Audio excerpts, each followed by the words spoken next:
smells like football, baby.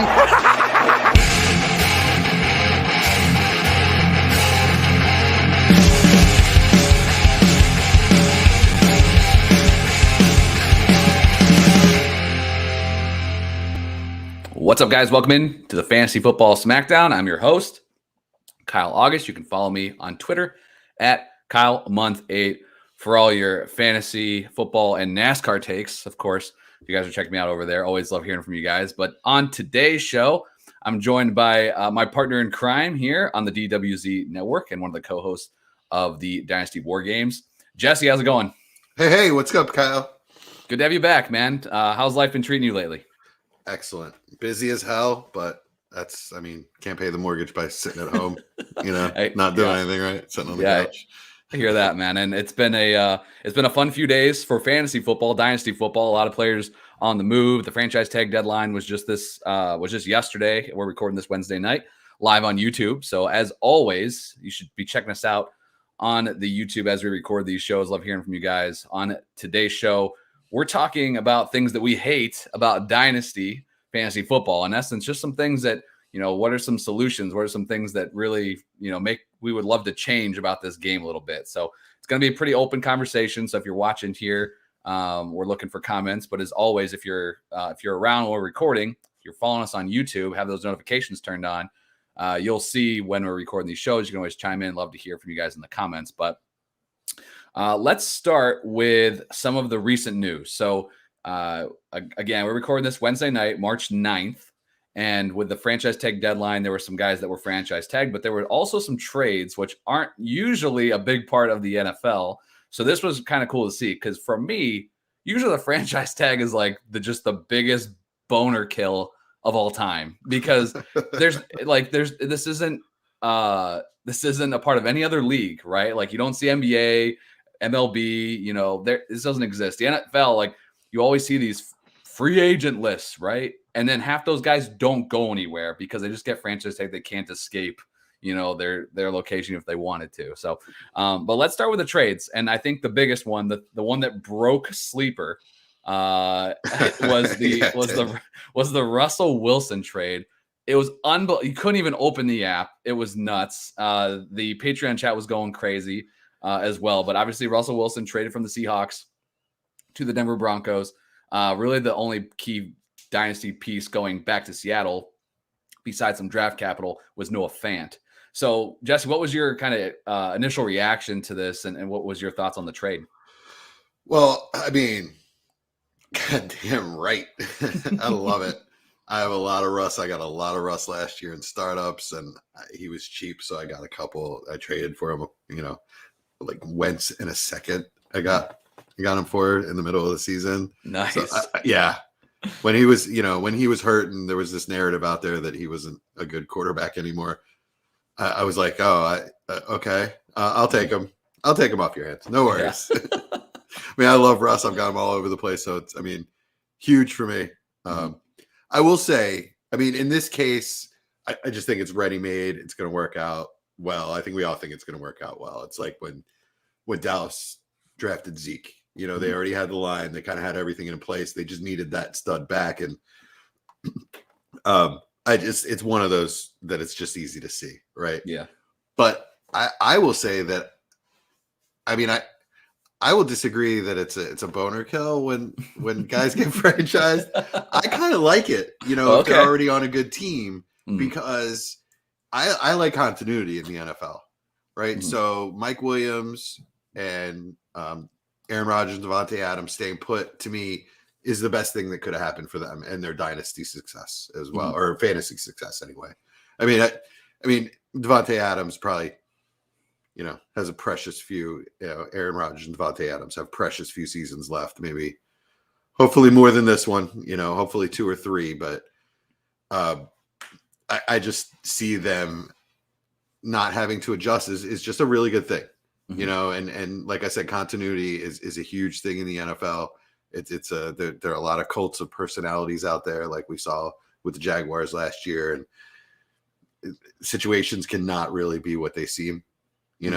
When players sign on with a team and they end up going there, and you see actually historically, especially with wide receivers, their first year with a new team doesn't always work out well. Right. I think you're absolutely right on that side of it. I think it feels like, a letdown when these guys aren't moving, because it's like, well, okay, I guess I have nothing to talk about. We already know. But yeah, it's not as exciting. You're absolutely right, though. I mean, like if Devontae Adams was able to sneak away, was looking for the bag, and ended up, in Houston, everyone would hate that, right? And like that's not good for anybody, but Devontae Adams, who would get paid, right? So it just there's good and bad with it, but I think when you talk about the dynasty aspect of it, when they can return to a situation they're familiar with, that's generally producing more similarly to what they've done historically versus trying to adapt to a new system. And especially, like you said, the receivers are really hard for those guys to replicate what they've done in the past. I honestly you can't think of too many receivers that moved that had, that high level of success again, especially right out of the gate. I mean, it's really tough. So, Amari Cooper, actually. Yeah, I and hopefully he can do it twice, because it sounds like he's going to be out of Dallas. But there's definitely there's definitely absolutely a disaster of a move for them. By the way, I'm sorry. I'm sorry, but I'm not sorry. I hate that expression, but I just used it.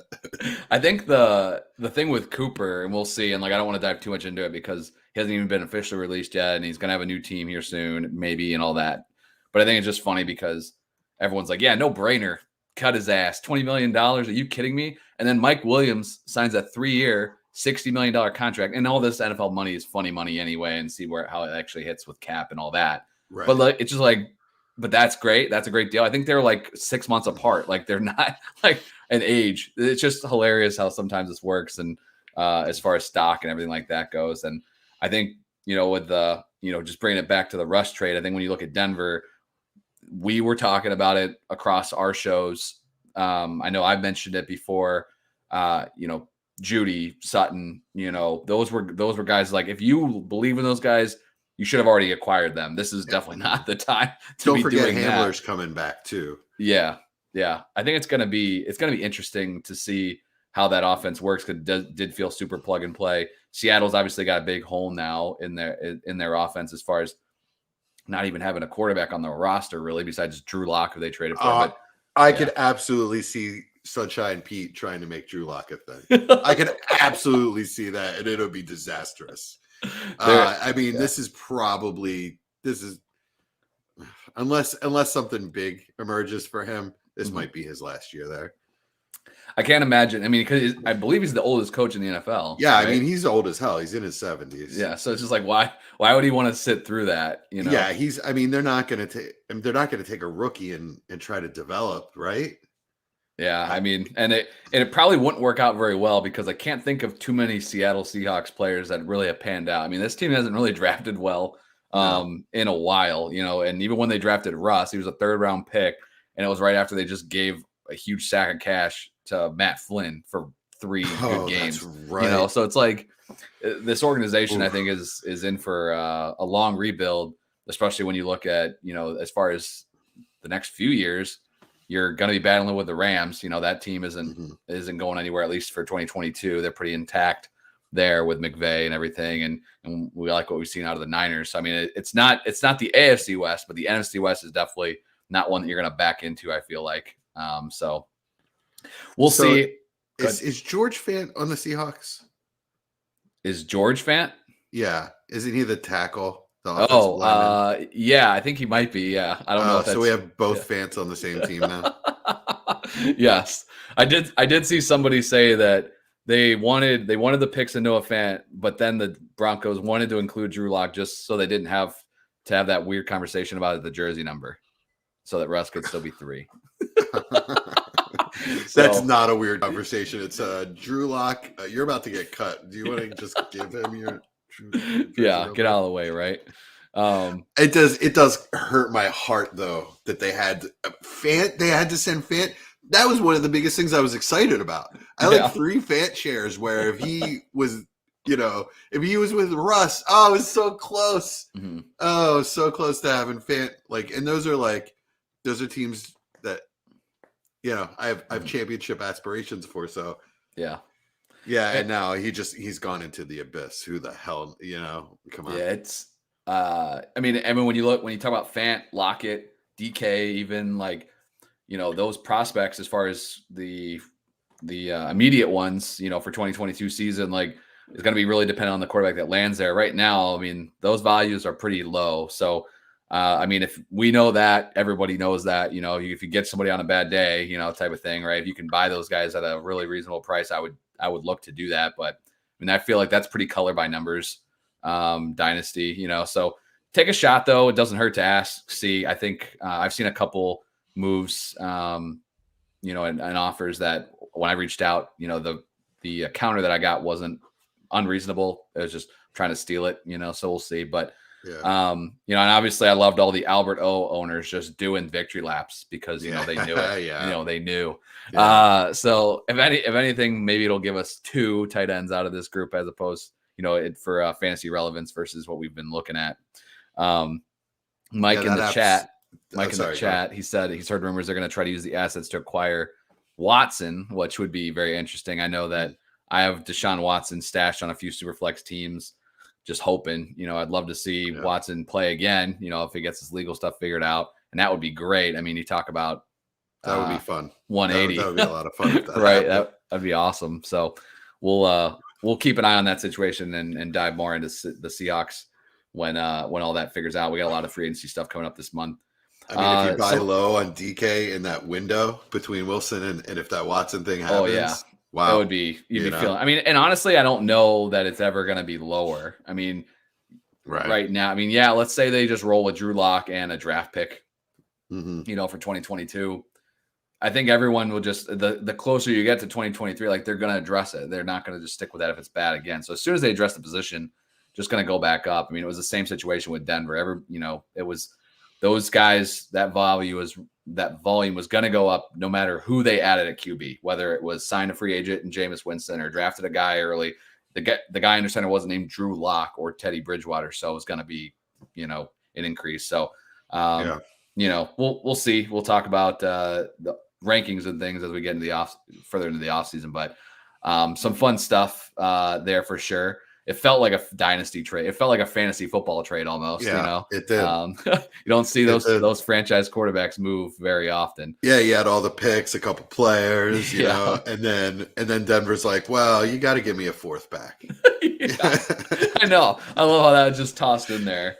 So, a few other here's the other kind of news items that we can just touch on whenever we want here. What Carson Wentz was traded to Washington for a couple picks. We had Aaron Rodgers. What was the return on that? I didn't see it. It was 2/3 like conditional, and two conditional. Like thirds. one I believe is going to be a third, and then the other third could be a second if he reaches that 70% threshold or something with playing time. Is it playing time? Okay. I mean, I threw this in a random chat trying to see if anyone else wanted to do the homework, but I did see it on Twitter. Like 12 total draft picks have been involved in trades that have involved the team trying to acquire Carson Wentz. When you go back to the Eagles trading up for him, Indy trading for him, and now Washington trading for him. So, I mean, this guy has just been bouncing all over the place, and still he's 29 and hasn't Is he produced. 29 already? Yeah. Wow. Yeah. He came out a little older. Really? Yeah, he did come out old. You're right. But I mean, it's got to be him at this point, right? And immediately it was on The Athletic. It's not me, it's you. The trade, immediately after the trade, this whole article came out about how like everyone in Indy hates him, and all this stuff that was like pretty much copy paste what they were saying about him in Philly was what they were saying about him in Indy after 1 year. So, I mean, I've been calling him one of two things for about a year and a half now, and that's either the Tin Man, because he's got no heart, or the Gutless Wonder. Yeah. I mean, a couple of those interceptions that he barfed up this year were just, that lollipop interception at the end of that. Actually, he did that twice where he's just falling down and he's at the goal line. Yeah. God, there's just no more clueless thing in the world. Mm-hmm. And that's just, I just don't understand him. Yeah. And I mean, I can only use idioms to describe him, because I just don't truly understand him. He's both thick-headed and a child, and he's just like really what bothered me most about him is that it was absolutely 100% clear that he was unwilling to compete with a second rounder when he was the incumbent. Right. You know, somebody that they traded up for and we're 100% behind, unwilling to accept the challenge of any competition at all whatsoever. Ridiculous. Right. You know, Yeah. Right there, that told me that, man, this is not our quarterback. And I just, at that point, could not get rid of him fast enough. And the fact that we got a first and a third for him, you know, I feel bad for Memphis and the rest of the Indy fans, but thanks. Yeah. It definitely it worked out for Philly moving on. We'll see if it works out here. I mean, when you I think it'll just be interesting to see as we track this. There's a lot of teams, you know, that are looking for quarterbacks still. We're talking about a quarterback class that isn't extremely top heavy, to say it kindly, I guess. But, you know, you look at the Colts, now Seattle, you still have the Saints with question marks, Tampa, unless they can lure Tom out, Pittsburgh. I mean, there's a lot of these teams, and it's not just the bottom dwelling teams, right? You usually see year to year, like, okay, yeah, Jacksonville's still looking, or all the Jets are still looking. Like, these are some teams that have been successful that are trying to find a quarterback, and not just, you know, somebody to replace somebody. They're looking for a guy that they're gonna have to lean on right now. Yeah. So it's gonna be interesting to see. You know, I said this not to blatantly, shamelessly plug our show, Dynasty War Games at DWC_War Games. No, seriously though, like I said this a couple weeks ago when we had Jerry on, I refuse to believe, at least at the time, that as good a GM as Chris Ballard is going to get rid of Wentz and not have a plan to replace him with a veteran. They just have a ready to win roster. You know, they have a really good defense and they have an excellent offensive line. You know, if you go into the draft and you get a couple weapons that actually work, that's kind of where they've missed, right? You know, or sign a player or two in free agency because they're always good with the cap as well. So, like, I just, what's the move now? Are they the ones that are going to get Jimmy G? Right. Yeah. I mean, he's the only. I'd rather have him than Wentz. So if that's his move, I get it. You know, and maybe he just kind of kicks the can forward until he can get his guy. But do you see them drafting a rookie this year? I mean, the good thing. Well, they don't even have their first. No, right. That's the thing. So I think they're going to be they're a stopgap team. You know, they should be, you know, looking for that veteran to see if they can get through this year. And, you know, this was a team that should have been a playoff team. You know, they're talented enough that, you know, that they should be able to squeak in when you have 7 damn teams now making the playoffs. So as far as that goes, I think that I could see them being the biggest candidate out of maybe Pittsburgh too. Like, Pittsburgh should be, in my opinion, too, like going to get a guy. But, like, you know, when you look at like New Orleans or Seattle, like, I could see those teams just saying, like, F it. We're just gonna ride with whoever the hell's the cheapest, and that's our quarterback in name only, but we're not really depending on this. I mean, like, Seattle's obviously gave up 2 of the face of their franchise in a day. New Orleans is in cap hell and their head coach left them high and dry. So, like, there's some situations where I don't think everyone's going to just look for the Band-Aid, right? But I think the Colts are a team that they're going to do their best, I think, to fill that, and we'll see. But it's going to be interesting. We got a long way to go still with free agency in the draft, but I wonder if the Colts have the firepower to go get anybody in the draft, unless, you know, it's kind of like fall to them type of thing, right? That would seem. I wonder if they think they can get maybe Jameis Winston, but yeah, that's a risky proposition right there. Yeah, Mike in the chat pointed out trade for Jordan Love, maybe. You know, Jimmy Did they spend a first on him? I think it would be really interesting to see what Green Bay would actually accept for him. You know, like, you know, after they drafted him in the first round, right? Yeah, at the end of the first. Yeah. Love was a first rounder. So you know, do they? And he's going into his third year. Yep. I wouldn't feel any pressure to trade him if I were them. I mean, especially if I know they initially came out and said Rodgers signed that contract extension, and he's like, no, I didn't. You know, so it's just like, if you know, I mean, if you're looking at one more year of 1 year guaranteed of Aaron Rodgers, you know, maybe you just sit on him, Yeah. you get Love for 2 more. You can just pick up the 5th year option, maybe. Rather than what can the Colts give you? Their second and fourth, Right. I'd rather just hold them. Yeah, exactly. So lots of quarterback shuffling still to go on here. Yeah. Of the franchise, I'm going to roll the franchise tags for the offensive players. Adams, Godwin, Gesicki, Schultz, and David Njoku were all tagged by their teams. So did any one of those surprise you or jump out as far as fantasy relevance? What was your favorite there? Yeah. I mean, okay, you asked me 3 questions. So, all right, which one jumped out to you the most out of those? Well, Njoku, Adams, Godwin. Njoku, when they're in like the next report is they're intent on keeping Austin Hooper, and it's a low passing volume offense. And so, I mean, I don't know what the franchise is for a tight end. What is it, 7 or 8 million? It was like 10 or 11.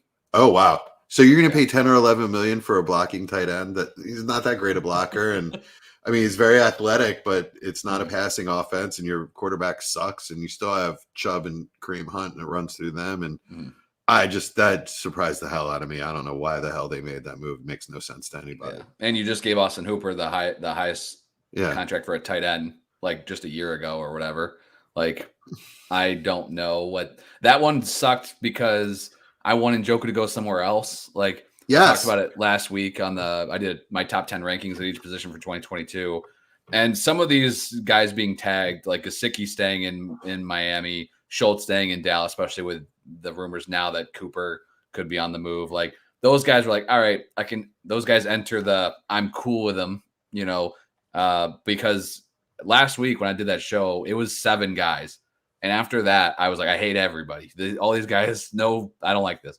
But with some of these guys entering the fold, it's like, okay. And one of the things with Njoku, I was like, if he lands somewhere else, that'd be great, Right. And then he stays in Cleveland. And that one was just dumbfounded. I couldn't figure that out. Yeah, he's a borderline cut on a dynasty roster as far as I'm concerned. Yeah, like I how long can you just wait around for this guy, to get free pretty much? That's what you're looking for because it's not going to happen in Cleveland. Like, and the weird thing was, like, we've heard all these things of him wanting out before, and and then a month later, no, I'm cool. I want to be here. And it's just like, so.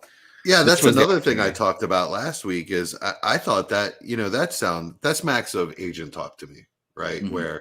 Where the player is like, oh man, I want out of this place. And the agent's like, no, shut up. Yeah. Tell everyone you love it here and I'll get you out. Yeah. And that's what it sounded like to me. And then that didn't, they didn't let him happen.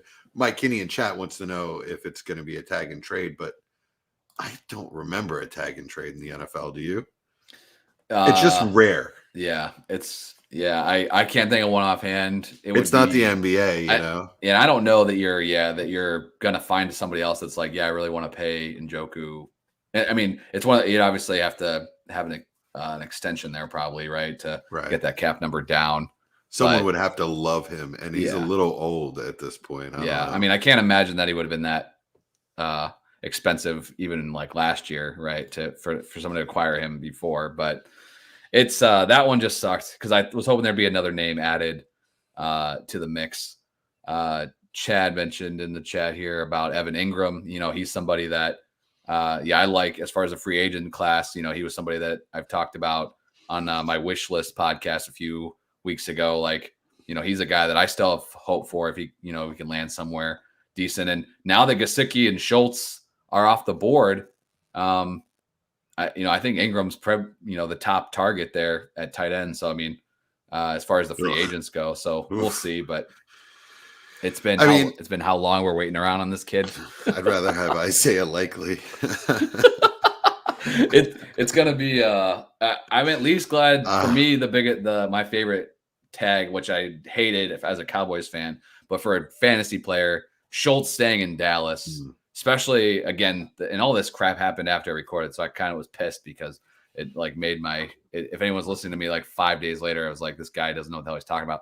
But like the Dallas situation has changed real damn quick. When a week ago when I was recording this, I didn't know Blake Jarwin apparently can't move around. Like he's done. He's donezo. You have Cooper on the move, which again, I thought with Gallup, as a free agent, like I felt like one more year of Cooper at 20 million is fine, but apparently Dallas doesn't feel that way. And then Schultz, it was just like, all right, I figure, if I knew, with Jarwin now it hurt, and that being public, and then Cooper on the move, like Schultz had to stay. There was they couldn't let him go. And for fantasy purposes, I think he's going to be a top 8 tight end next year. I love him in fantasy. Yeah. So I hated it as a Cowboys fan, but as a fantasy owner, I'm like, all right, let's go. I love it. I love it as an Eagles fan that the Cowboys made these decisions. I don't understand it. All right. So if I am running an NFL team, I want the elite player, right? I'll pay $20 million for Amari Cooper. Not a problem. Because I think he's an elite wide receiver in the NFL. Yeah, absolutely one of the top 12 talents at wide receiver in the NFL. And he's 27, about to be 28? Yeah. He's in his prime. Yeah. These are his prime years, and you have him at market value. Why would you cut that? So, and then you tag I think Dalton Schultz is serviceable. He can move a little, he can block a little, but he's not an elite tight end. No. By any means. No. So, and then the other move is you're going to keep Gallup, who's coming off an ACL and was always a complimentary player anyway. Right. So you're going to keep 2 middle of the road players instead of an elite player. No, thank you. I'll keep the elite player and hope I hit on a guy in the third, fourth, fifth round, or bring in a cheap guy that I think can perform. Cole Beasley's looking for a trade. I bet you he'll take $1 million contract. You know what I mean? Yeah. I just think there's a lot of guys out there that can do Cole Beasley's not the same type of receiver as Gallup, but I think there's a lot of guys that can fill that role. Yeah, it's good. To me, it just like with everything being so open for Dallas, I was, as far as like so many guys hitting the market, getting rid of Cooper was not something I thought they would do. Last year it sounded great, but then when you fast forward a little bit, it's like, all right, well, your backup plan, who's also a free agent, tore his ACL, in the last game of the year. So I don't know if you want that. As an Eagles fan, it makes me much less scared of the offense. It really does. And I'm not going to give you, I'm not going to dog Dak or anything, but it doesn't help his case to downgrade his, he's still got CeeDee Lamb, who I think is absolutely one of the top elite talents in the NFL, but you have to stack talent in the NFL. So, it does not scare me. It definitely makes me less afraid of the Dallas offense. Yeah. And they sputtered down the stretch too. So they weren't really firing on all cylinders. So I'm hoping that, that maybe some of this equals CeeDee Lamb seeing 160 targets. That'd be great. But as far as a Cowboys fan, like these aren't necessarily Super Bowl winning moves, especially when you're asking your best, maybe your second best defensive player now that you have Micah player to take a pay cut. But I guess enough of me complaining about my Cowboys, but let's I love it.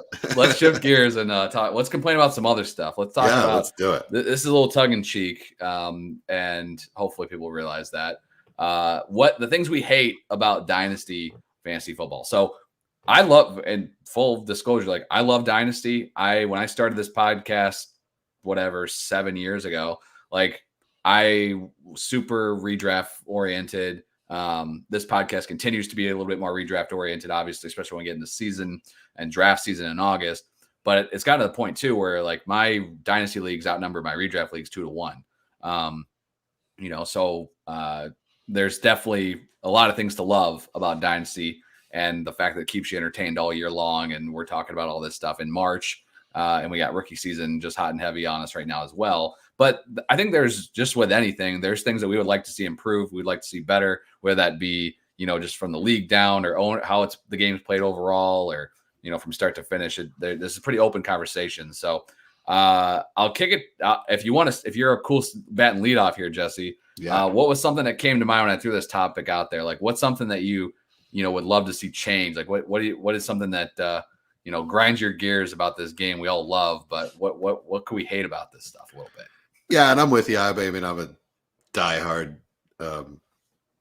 redraft guy. I started with rotisserie baseball. Okay, yeah.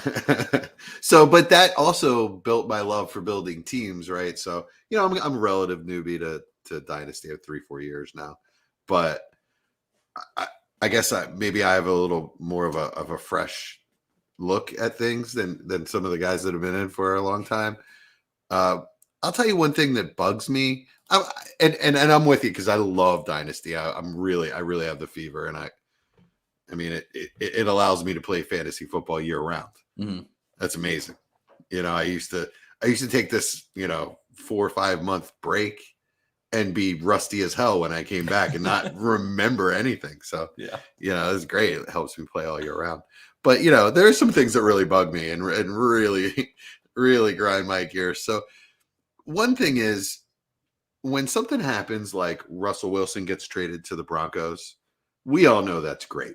Mm-hmm. For Russell Wilson, Jerry Jeudy, Courtland Sutton, and every other weapon on the Broncos. And we all know that sucks for Seattle, right? So have a little savvy about your game, okay? And don't put Jerry Jeudy on the trade block immediately after that trade happens, please. It just freaking annoys me, man. Come on. Just have a little savvy. We all know that everybody, we don't play Dynasty fantasy football because we don't give a shit about what happens in the offseason. We all know it just happened. Mm-hmm. And if you're trying to catch somebody sleeping on something like that, then shame on you, man. That's not like you win in fantasy or, in Dynasty by like having better values on players and maybe, winning a trade by a bit here and there, but you don't win by trying to, cheat somebody because a trade just happened. They didn't hear it, just relax a little. Mm-hmm. We all know his value went up. Let the draft happen.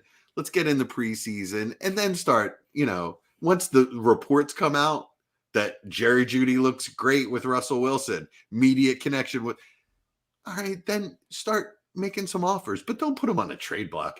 Oh, and that's another thing in general, the trade block. God.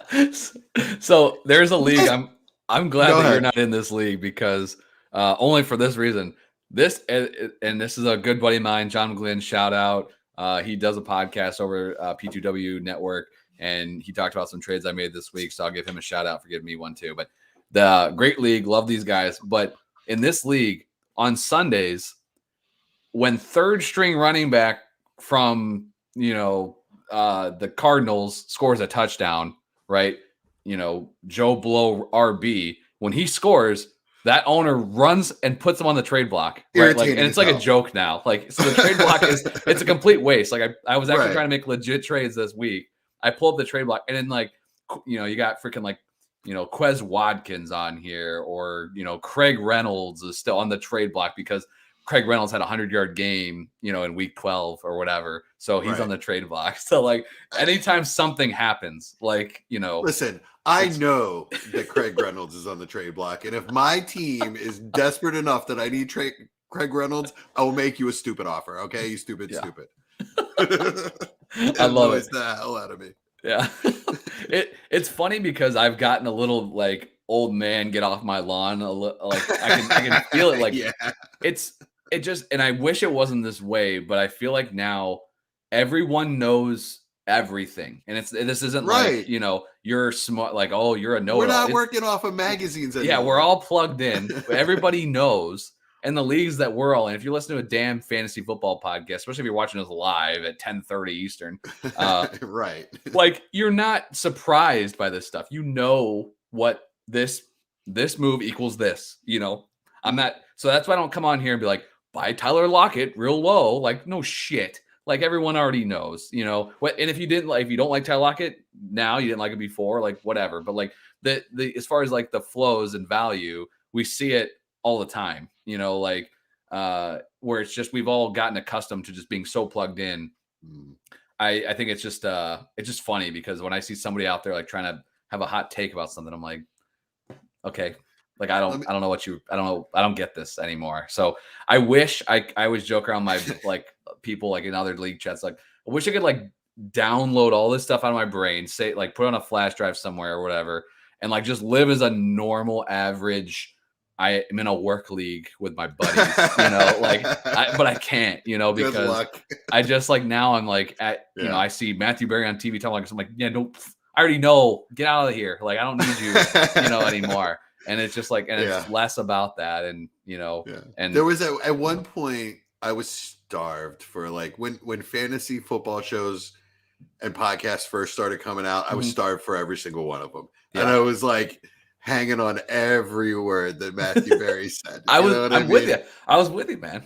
and now at this point, like I love everybody in the fantasy space because we're all working from love. Mm-hmm. This is all of our passion. So I'm not going to name any names, but there's some guys out there that are just clowns. That like they're trying to be clowns, and then their advice at this point is dangerous. Yeah. But anyway, I don't want to get on that diet. It's just it's funny, man, and how this game, it changes you, because I think if you can get over that hump of being like a diehard in this game and still enjoy it, with all this other stuff going on, right? People, acting like, they're funny because they put Jerry Jeudy on the trade block or whatever. Like, you're in a good spot. Once that stuff starts getting too annoying, it's like, oh, geez, I don't want this to be not fun anymore. Like, this is our passion, right? So, yeah, absolutely. Well, that's when you need to take a couple months off. Yeah. You know what I mean? Yeah. Like, I don't need to take any time off from fantasy football. I love it. I don't ever get burnt out.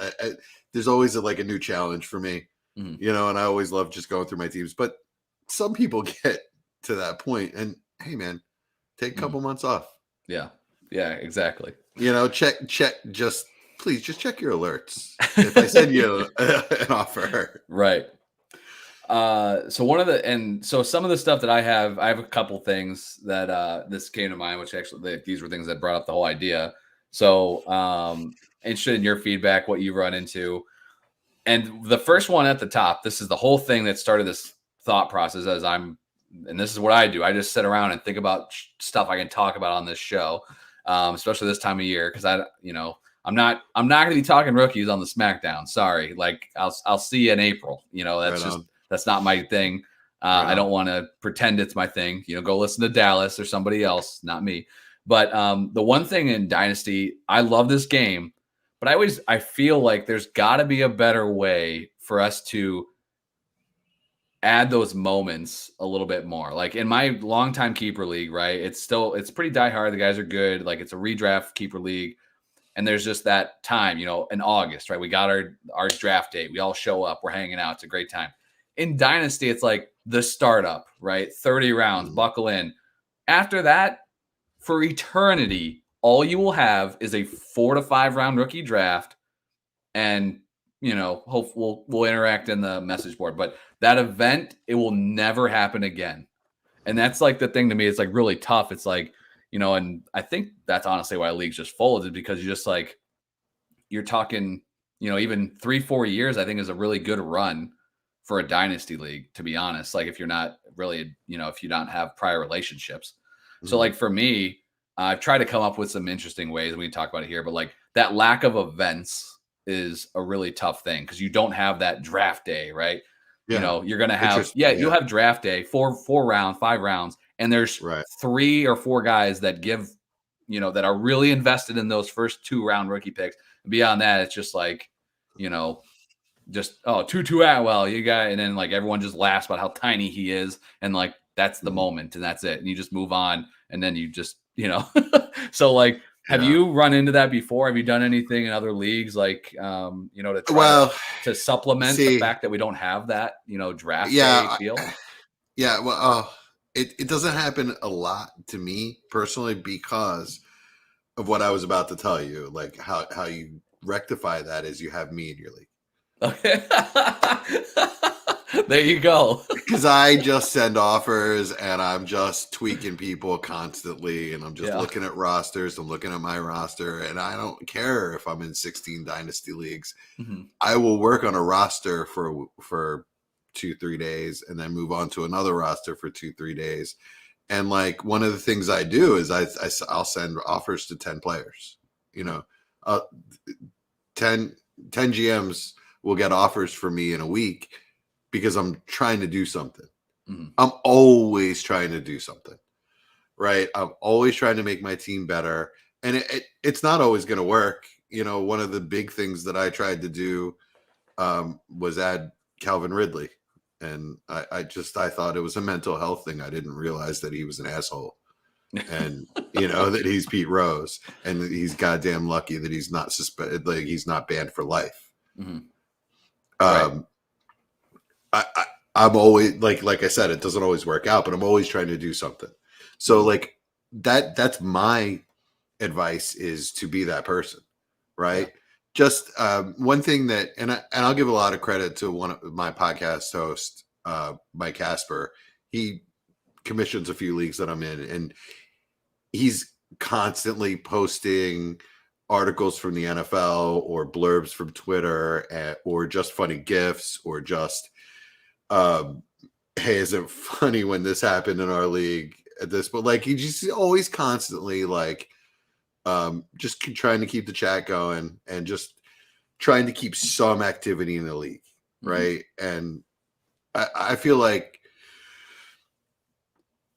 even in your, less active leagues, a lot of times you'll have guys that are afraid to be the first one to like jump out there and make a trade. But if you have a trade, like if a big trade goes down, then it inspires other big trades. And I've seen it in Patreon, DWZ Patreon leagues. Mm-hmm. We like Patreon 4 league one day last offseason or the offseason before, we had 24 trades in one day. It was freaking nuts, right?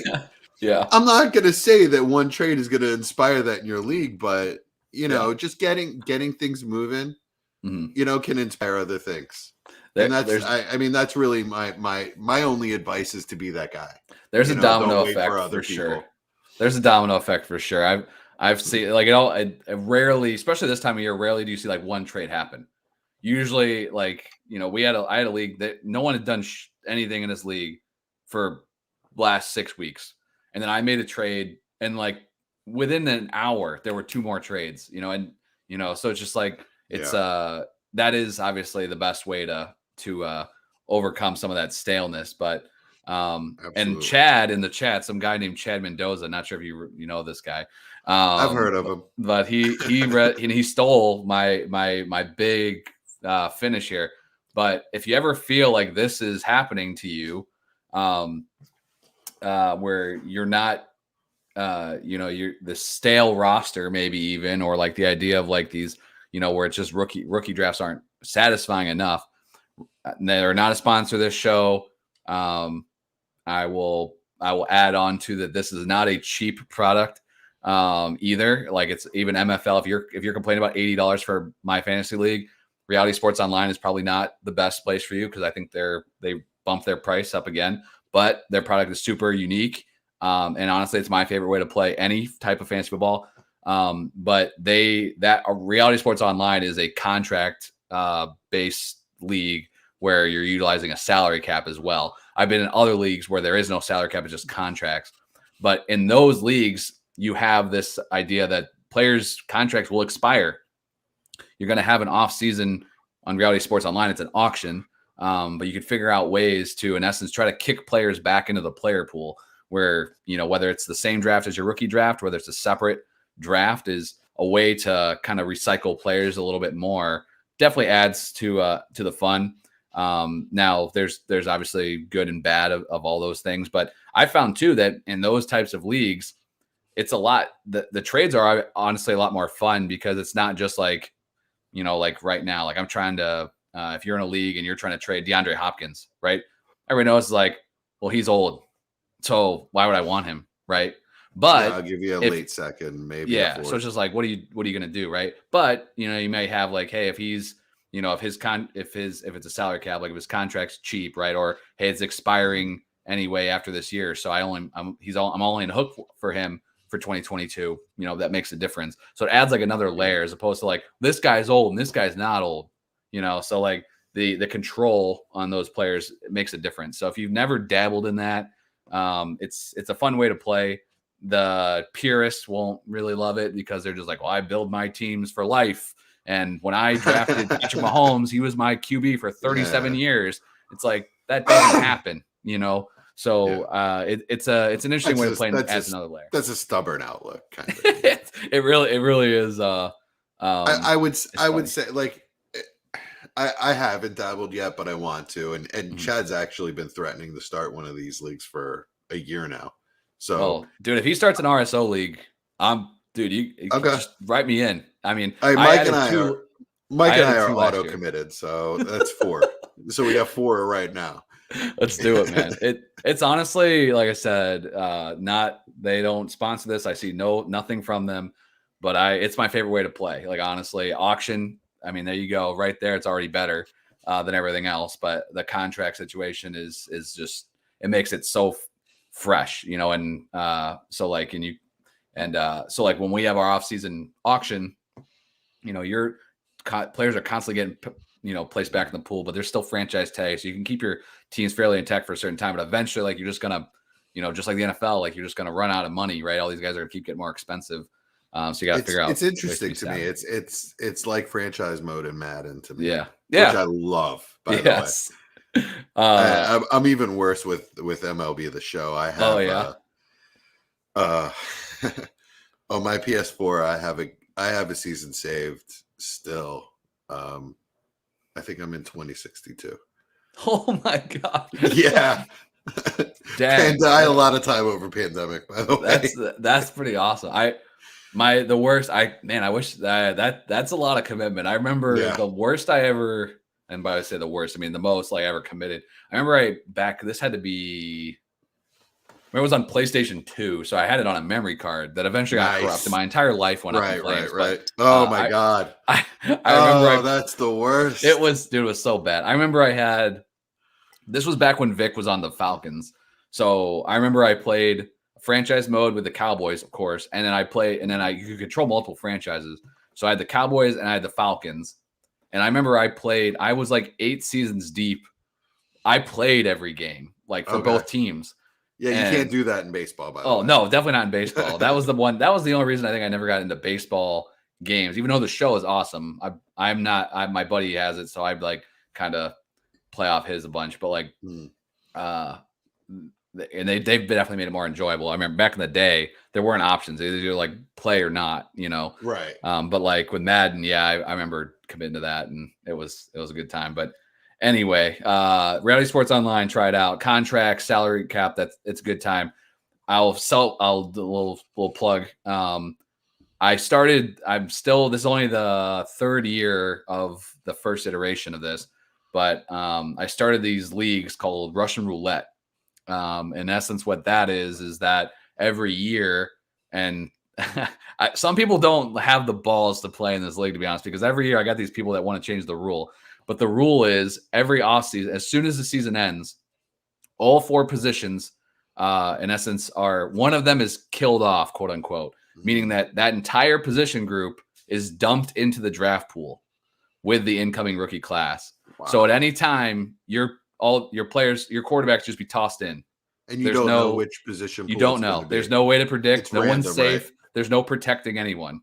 It's random. Wow. Now, of course, I got people that like want to protect one player, or like don't like, oh, well, QBs were last year, so it's got to be the other 3 only. Like QBs should be excluded. So like and it's been painful, man. Like this last year, I had a team that had Watson, Burrow, and Herbert gone, killed into the pool, done. You know. And then I'm sitting there like, how am I going to I can't get these guys back. Like, you know, so it's, you go sign them back. Yeah. What is it? A draft? It's a draft pool. It's a draft. So yeah, like and so like first round picks in this league. Yeah. They're worth everything. It could be, right? I mean, it could be Jonathan Taylor. It could be, right. You know, Travis Kelce, you know, you never know. Like, it's not just the rookies. So, like you could trade, you know, you could trade Swift for 1 first round pick. Yeah. You know what I mean? Yep. And you could make that, and if you made that trade in the season, you could trade a first rounder for Swift, but then Swift could get tossed back into the pool. Like you could literally trade for yeah. Wow. You could trade for your player back. I tell people when they join these things, like, this is just pure chaos. Like, it's not meant to be fair. So there's obviously, I think that's a little extreme, to be honest. I think you could find different What's ways the to do buy-in that. on that league? I think I did. Maybe the last one might have been 50. I have 4 of them now. 50 might be a little The steep first for a couple I league did, I like only did that. 25 because I was just like, Yeah. this could completely suck. I have no idea. Yeah, Like I might want to do that as a $10 flyer. I did a $10 with some of the Patreon members, and that one was a lot of fun. This is going into year 2, so I can't remember which position got killed, but it's entertaining. So It it's was the same position for everyone? It's the same position for everybody. So Okay. like I did one league where there were no required positions. So like you could just completely ignore a position, Fun. So like we had one guy that went full, like no running backs on his team. Like he didn't even own one. And then receivers got killed. So like all his receivers got done. So like you're making that bet. If it was running backs, right? Then you're golden. Yeah. So it's fun. And but again, this is the stuff I'm just like trying to come up with, like how to figure out, one last thing on that. Fun. That's not a serious league. No, it's just it's there's a lot of luck to it for sure. Yeah. One other way, if you're like still trying to keep it super traditional, if you're trying to add a few more like events to your league, one thing that I did in one league, if the problem is I commission too many in my damn league, so like I don't want to be the one to keep track of this stuff, but I'm in a league that the rookie draft is split. So the first 2 rounds are like in end of April, early May, like when everyone's doing rookie drafts. But then 3 through 5 are like in August. So like those third rounders get traded a ton because like you're positioning yourself for like day 2, quote unquote, right? Yeah. So that's interesting. It's kind of it definitely makes it a little more fun, And then you have more info if you're in mini camps and training camp and stuff. So that because like third rounders can definitely jump up at that point. Yeah, I like that a lot. Yeah, so that if you're more in a league that's going to have a hard time throwing or adding some of this other stuff, I totally get it. But even if you're in a league, the long running league, that's something you could put in your change it up and super easy. So it doesn't change how it's played. It just creates a little bit more time where you guys are getting connected, right? And honestly, more time for trades. Like draft day trades are the best. I love like trading on draft day. Usually I'm the guy trading away my picks, so that's how it works. But just think about having that gap in between. Heck yeah, dude. Like, see, you want to be the one to press the button? Go right ahead. I'm just gonna get them from you later. So, anyway, so that's my biggest thing. We're spending a lot of time on that, but there's some tips for you guys. So one more thing to add real quick that I've been thinking of as you've been talking is you're talking about how to add events, and that's great, and that's an excellent way to generate activity, but also make the draft an event. Make your rookie draft an event, offer a Zoom, on the Zoom, encourage people, be like, so like if I were the commissioner and I wanted to, or if it was my league and I wanted to drum up a support, or if it's just a league that was dead and I want to drum up support, I'd be like, hey guys, I'm going to have a Zoom or a house party, let's hang out during the draft and have a good time. I'm going to be drinking this and eating this. What are you guys going to be drinking and eating? That kind of thing. And just try to make it a party over, over different, like we do now that it's a pandemic, we understand how to do that kind of thing. Yeah. Like we've all done it with our family and friends anyway. So why not do it with the draft? Yeah, it's definitely, I have a handful of like leagues, even dynasty leagues are all like home leagues, like where everyone's around, so we try to meet for those. The Zoom things are huge. Like I even like, I have a few leagues where we throw out like happy hours, once a month just to kind of get people in the same room. Yeah. The live draft thing is, even if it's over Zoom is a good time. And yeah, just great ways to stay connected. And you mentioned as far as like, just keeping the chat, I would, I've done this was before I did a podcast, so I had a lot more time on my hands, but I do it now. I dedicated myself last year to doing this for leagues I commission, but I did this at one point for a league I didn't commission. I just wanted to keep the league active. Like I used to do like a article every week about the league, right? Nice. Like what was going on. So like this last year I did like a 2-3 minute video for every league that I'm a commission for. That's like awesome. Best score of the league, who screwed up, what was a dumbass call this week, who had the worst score, like that type of thing, just to kind of keep people engaged. And that made a big difference. So if you're kind of somebody that, wants to try to see your league be a little bit more active,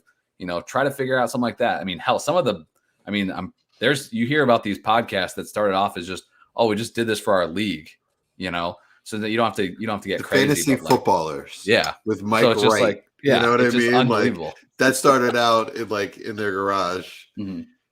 I mean, they happen to be some of the most entertaining guys. It definitely helps in the field. So, and I'd love if I could play guitar like that guy. That'd be amazing too. I know when I remember even for this, like when I switched up shows, I was trying to figure out how to like a new intro or whatever. And yeah, I was just like, man, I wish I had any talent, because I'm I'm trying to find somebody that can do this for me, right?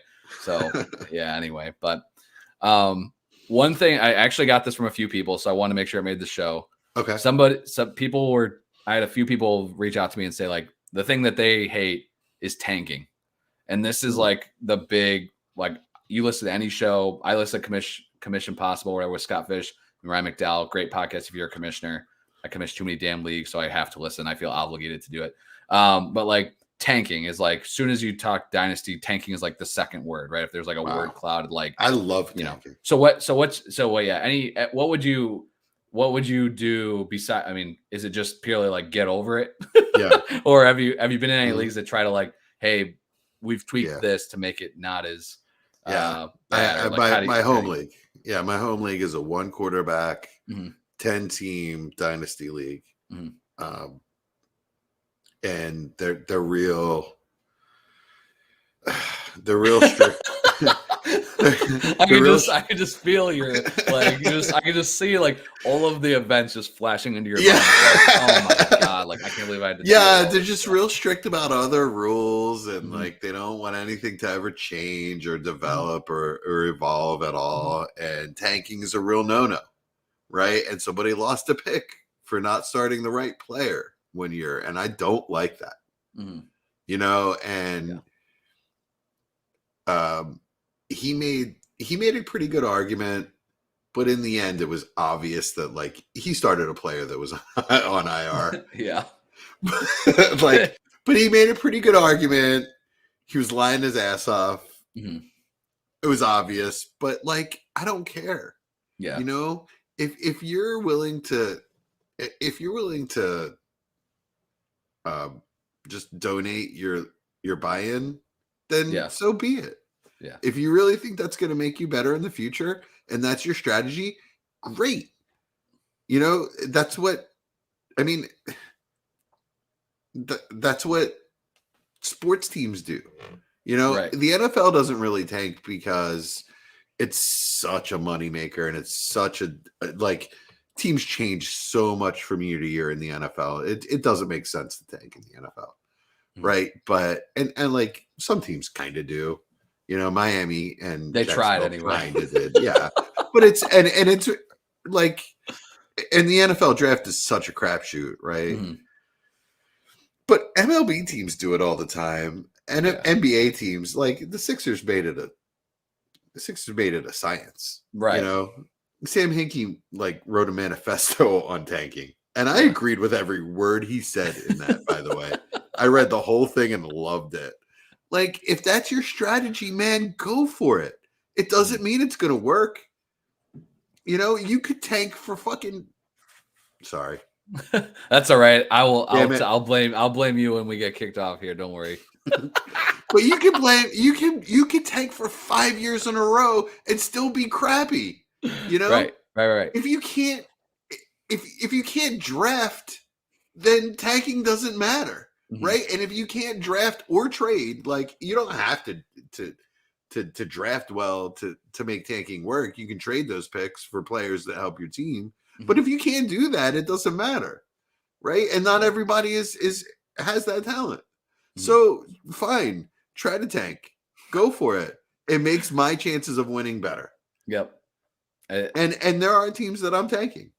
Right. And there's a league that I didn't set a lineup all season, and they don't have a rule against it. And nobody said a word. And I love it.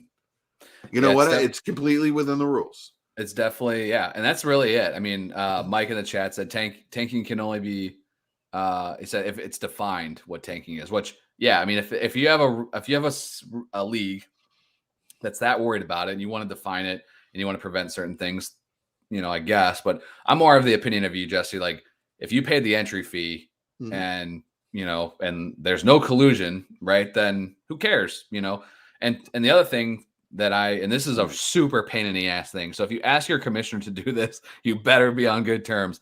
But one thing that I've tried to do, I haven't been successful this yet, but like the only real negative I see about tanking, quote unquote, is that the way a 12 team league works out is that somebody's playing that tanking team more than once, right? By a standard schedule. So like Okay, yeah, that's the only thing that I don't like about it. But there's also a good chance there's more than one tanking team. Correct. So and there's so much randomness to fantasy anyway that I don't really care if that's like I don't care at all about my schedule. I think like my fantasy schedule, I don't care. Right. And I put very little stock in NFL strength of schedule because that changes from week to week anyway, from like who's playing and like who's not playing and what adjustments that offenses and defenses make anyway. Like strength of the schedule is if you want to get away from that, and actually Mike, I lost your comment, buddy, but I know I saw here. He referenced potential points, which is an easy thing you can actually find on Sleeper. I'm in a league that uses that. So even if you're a team that like you want to lose, so you don't start your best players, is that like potential points is factored in to your draft position. Yeah, it makes setting a lineup irrelevant. Basically. Yeah. So if you want to do that, the other thing, as far as like I mentioned, as far as like teams getting to play those tanking teams more than others, if you have a spot, your last playoff spot pretty much is committed to total points and not record, then I think you solve that without having to dick around with the schedule. I was in one league where like you played everybody, like, and this is back when it was a 13-team regular season, but you played everybody once. That was 11 games. And then the 2 weeks were all plays. So like that helped balance that. But like that is a huge pain in the ass if you're a commissioner. So like what I've gone to in all my leagues is like, I don't care about tanking. I don't address it. I don't care. But how I did that was that record for that last playoff spot doesn't matter. It's just whoever has the most points that's not already in. And honestly, the majority of the time it's the team that's in sixth anyway, but that kind of helps, like in case it came down to one game difference and this guy got to play the sucky team twice and this guy had to play the best team twice, if his team's better on points, and that actually creates more fun too as far as total points, because I've seen some leagues where like there's 4 teams in it at the end, versus it's more like 1 or 2 for that last playoff spot. But anyway, the tanking thing is not, as to me, and apparently to Justin, which I think we're on the same, like, don't care as long as it's not against the rules. If you're not violating anything, I don't really care. As long as it's not collusion, that's the one thing that I can't tolerate, and obviously no one can. I mean, as long as there's no dishonesty, it's fine. And I'm in a bunch of those leagues where I'm in a bunch of potential point leagues, and I'm in a bunch of leagues where you play the median. Every week as well. I don't prefer that, to be honest. I'd rather just fantasy football is random. Yeah. Yep.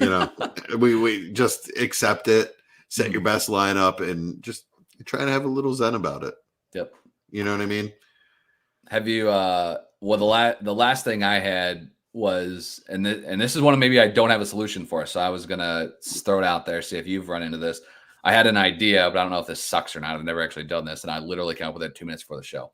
But owners that are just MIA. Now I'm definitely a person, like, I'm not in all my chats all the time. Unfortunately, that's just not what I can do. Right. So same. I'm known to like be out of it. I'll open my eye like, oh my God, these guys have been going at it all day. Like, I can't do that. But I'm talking about guys that are just those conversations. Yes.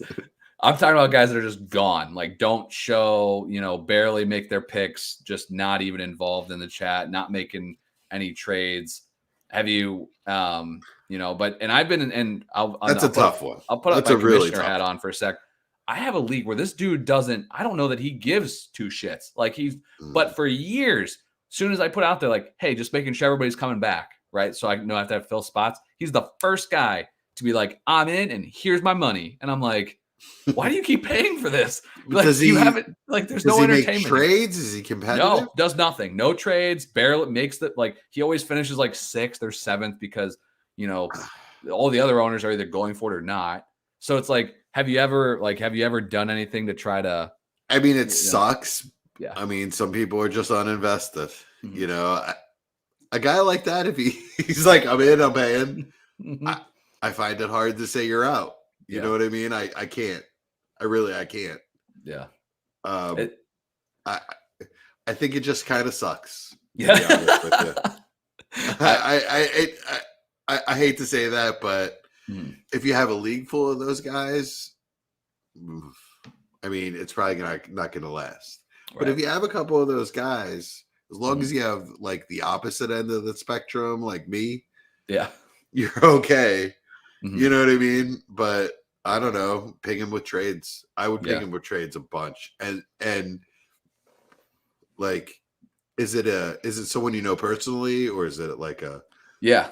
Like I know him personally. I text him. I'd be like, what the fuck, man? Excuse me. Damn it.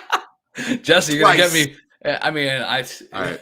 I'm never coming on Smackdown again. Memphis is gonna be like, who shut down the feed? And damn it's gonna be like this episode of the Smackdown. I'll be like, I feel like I had a really good episode, and then I just killed it. I don't care. I mean, it shouldn't be.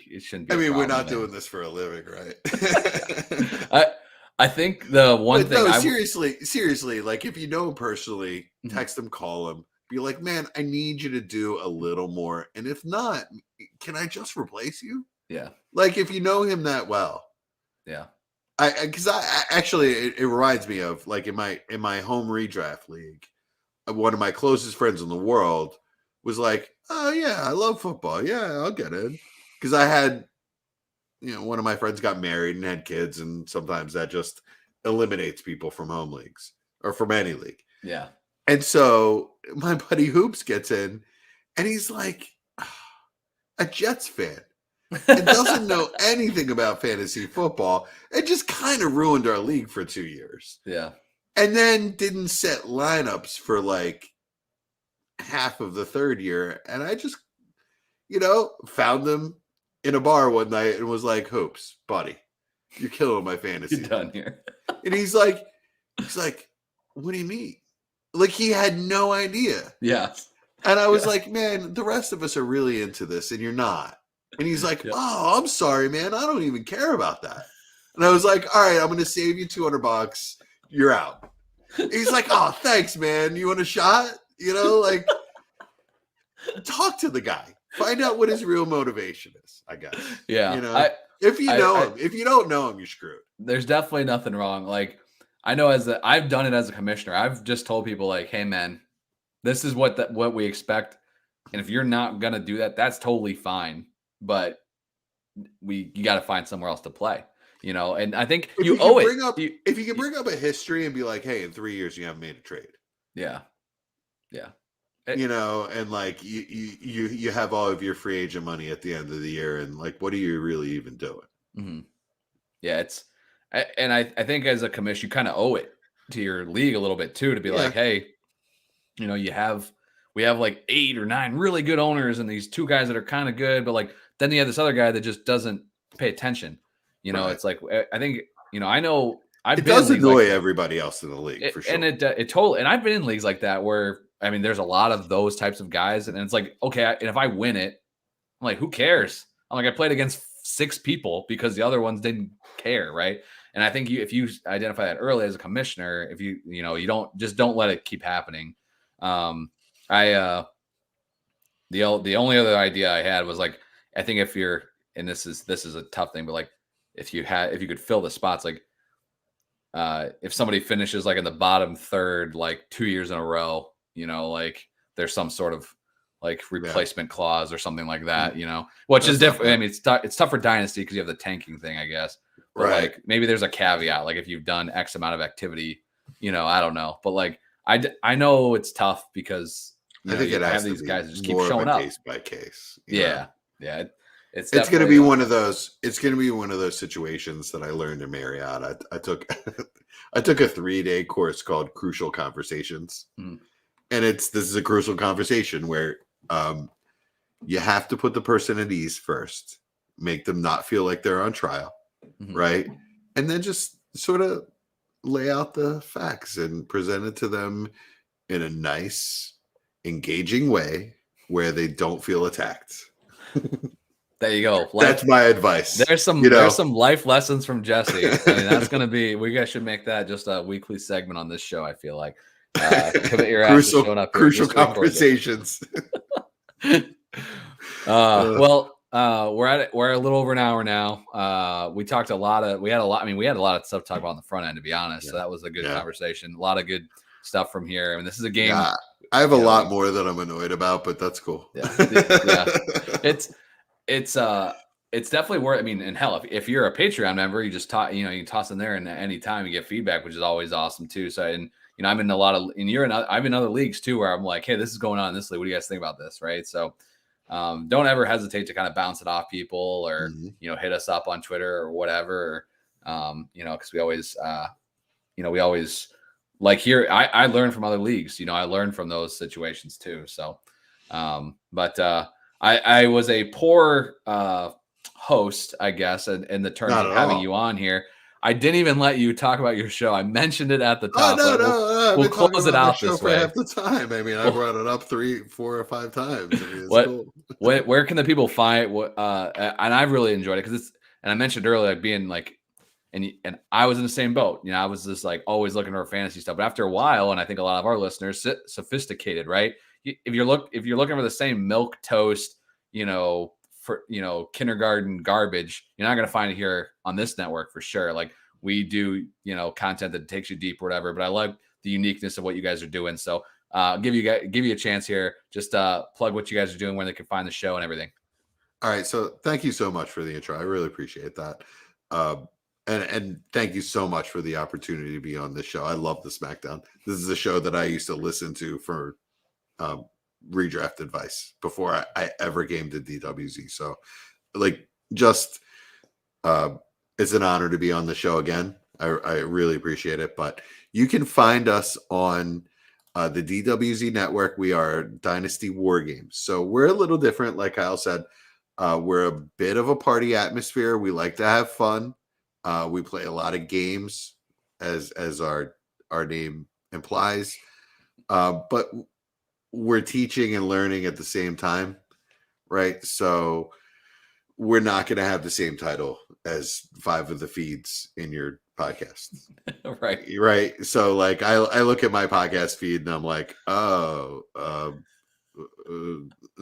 combine. The combine was this week. I have 7 of those. Which one do I listen to? I like Daniel Jeremiah, but I also like Greg Coe. So we understand that space is filled, right? There's nothing against those guys. They all do a great job. Yeah. But we do something a little different. We play games. We try to have fun on air. It's like I said, it's a little bit of a party atmosphere. We always ask each other what we're drinking. For Mike, he doesn't drink alcohol. It's always like some sort of weird energy drink. And for me, it's some sort of like fruity, normally like a Truly, or some like Smirnoff red, white, and berry. And for Chad, Chad's a beer guy, so he's always got some kind of microbrew or something going on. But like I said, at the same time, we're learning and we're teaching and we're lifelong fantasy players and so ridiculously invested in Dynasty. And for the things that we don't know, we bring on guests. It's awesome.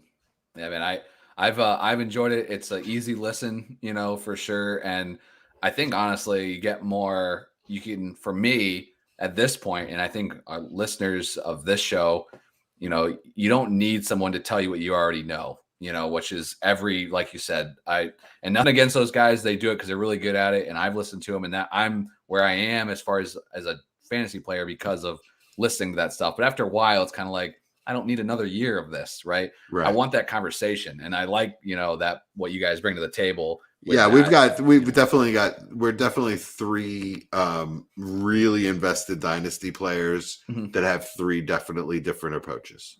Yeah. And that's what I love about it. And I love the conversation part of it and the fact that it feels loose.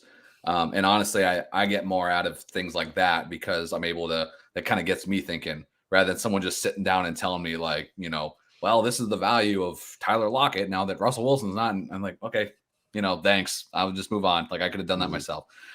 So that's what I love about it, to be honest. So I think we have a good mix here on the Wars on the network, but I definitely appreciate what you guys are bringing now that Memphis brought you up to the big leagues here. So yeah. Yeah, I mean, it's about time, right? Yeah, damn right. And as I wrap up the show, big shout out to our buddies Memphis and Jerry, too big time to come on the Smackdown, but they're over with the GOAT District guys doing a live stream chat about the combine and all that crap just an hour before this show. So we know where we rank. That's all right. Pulling the late shift here on the feed, but man, this is a ton of fun. Jesse, really appreciate you, man. This is awesome. I got plans for you this summer, so you'll be back whether you like it or not. Awesome. You'll be back. Awesome. Thank you, Kyle. No, I love doing this show, man. I'll come on the show anytime you ask me. It's been as long as the wife approves. Yes, there you go. It is funny in the chat. There's I'm not going to call anybody else out, but it is funny. Like, be like, hey, this time, if somebody's available, it's like, I gotta double check. Like, all right, I get it. I'm not the only one. I think my post was, hey, I just got approval from the wife. I'm in. You go. I love it. Guys, because I literally sit next to each other on the couch. I'm looking at my phone. I was like, hey, honey, Kyle from the Smackdown. She's like, who the hell is that? Come on. I'm like, hey, I want to be on a fantasy football podcast. She's like, okay, sweetie. If it makes you happy, I'll go to bed early. There you go. Maybe I'll start that'll start pulling some our weight. When that comes up the next one, like, oh, you're gonna be on the Smackdown? I'm gonna be watching it upstairs on the big screen, right? Like exactly. Oh, you know what she said to me today is that she played Dynasty War Games at work because she's got a lot of fantasy football guys at work, but they don't do Dynasty, so they didn't know what the hell we were talking about. They laughed at a couple of jokes or whatever. So now I'm going to tell her play the Smackdown. There you go. That might be a little bit more, hopefully, a little bit more entry level. I feel like sometimes anyway, but dude, good times. So we'll wrap this thing up. Appreciate you guys listening here. I know this is a little bit of a longer show, but I mean, this is what this is about, man. It's March. We're just hanging out, talking football a bit. Appreciate you guys listening to this podcast. If you're listening this far and you haven't left a 5-star review on iTunes or Apple Podcasts, wherever the hell, definitely do that. I didn't mention this at the top, but the feed had some Apple Podcast issues last week. So we got those resolved. If you're listening to this there, obviously you already know that. But if you're listening to this on another platform, we figured that out. That was not on us not putting out content. That was it just getting trapped in the interwebs. So it's free now. So we're back at it. But I will be back here next week with more of the Fantasy Football Smackdown. Be sure to check out Jesse with Dynasty War Games and the rest of the content here on the DWZ Network. So for Jesse and myself, appreciate you guys listening. We'll catch you guys later on. We'll see you. Thanks, Kyle. See you, Ben.